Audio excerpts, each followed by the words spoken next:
Collins, and I'm thrilled to be invited to be part of this virtual event sponsored by Adore Them, because just like Adore Them, I'm very passionate about helping and supporting mothers. In fact, we met because I wrote this book, Infant Inspiration, which is a light read that supports mothers with newborns. In fact, the lessons in here helped me appreciate and embrace having an infant, and also helped me build a really strong, solid foundation upon which to have a close mother-child relationship. So my hope is that they also help you and other mothers during this amazing and yet challenging time of motherhood. Which brings me to today's topic of helping you juggle this truly precious time with your infant as you also work from home. Now, it's normal when we have a baby to often feel overwhelmed. The definition of feeling overwhelmed means emotionally being overcome because of various stressors.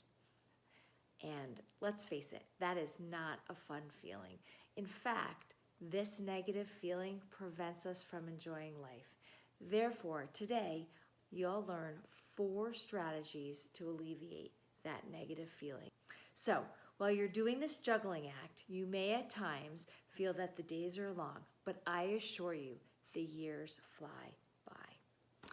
Now, while most social media posts will highlight the sweet and calm moments of motherhood, we do need to remember that introducing a new little person into our lives creates a lot more responsibility, and oftentimes with that comes a sense of being overwhelmed. In fact, studies are currently showing that women, especially mothers working from home, are bearing the brunt of this pandemic. In fact, here are some headlines that highlight just that. Now, taking all of this into consideration, we need to remember that this feeling of overwhelm is a state of mind, right? So the first strategy I want to teach you is to become aware of this fact. We control our state of mind. We can choose how we feel. Now, our default state may be to feel stressed, but with practice, and the key is with practice, we can change that. It's similar to when we go to the gym and we work out. We train our muscles, our physical muscles, to become stronger with repetitions and with continual working out and practice, right? The same is true each time we become aware of when we're stressed, then we can also choose to decide a different mindset. And that is when we start to strengthen that mental muscle. We can strengthen the mental muscle because the more we use it, the stronger it gets. And we need to realize that we do not need to be thinking 1,000 thoughts a minute. And when we practice choosing our mindset, we can do just that. The second strategy is to become aware of our breath. Research continually shows that when we breathe mindfully, deeply, slowly, and fully, we calm our minds. Just try this for a minute.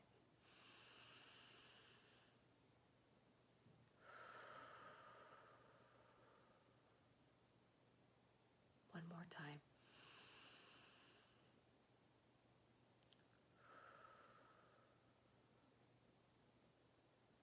It's a fact that when we tune into our breathing, our thoughts settle.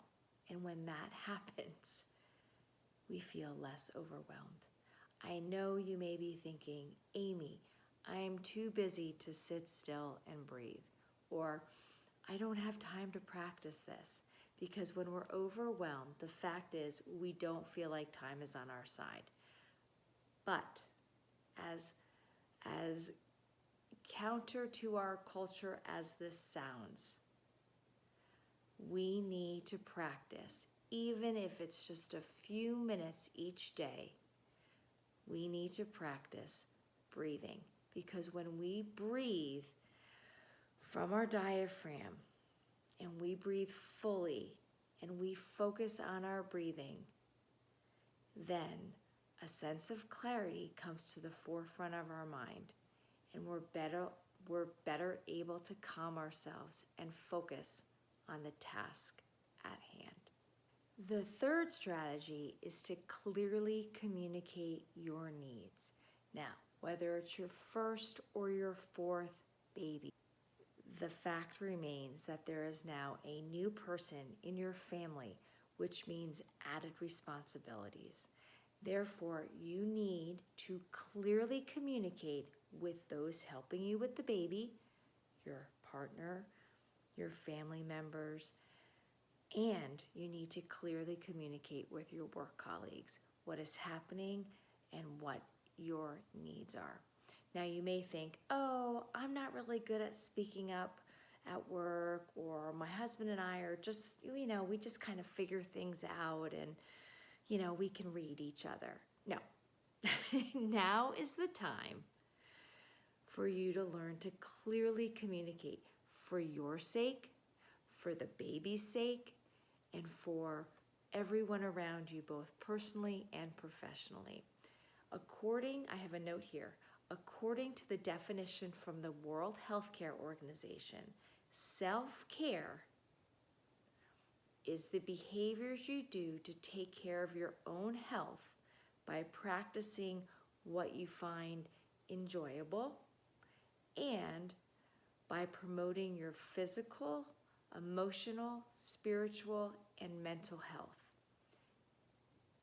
Self-care is essential, right? Especially after having a baby. So I want to point out that learning to clearly communicate is an essential part of your self-care, because people can't read our minds. So it is crucial that we let them know how they can help before any resentment or overwhelm can occur. I've worked with women who've spoken about needing help, and they speak up and they realize, you know what? I'm going to outsource my laundry for the first few months now while we have a baby. Or I've had women who've used paper plates more often simply to cut back on dishes. Another couple that I worked with, this mother spoke to her husband and they decided to wait until the baby was asleep at night. And then they'd either turn on some music or they would chat. And sometimes they'd even open a bottle of wine. And together they did the dishes or folded the laundry. Not only did they get stuff done, but they really created time together to do it, and they made it fun.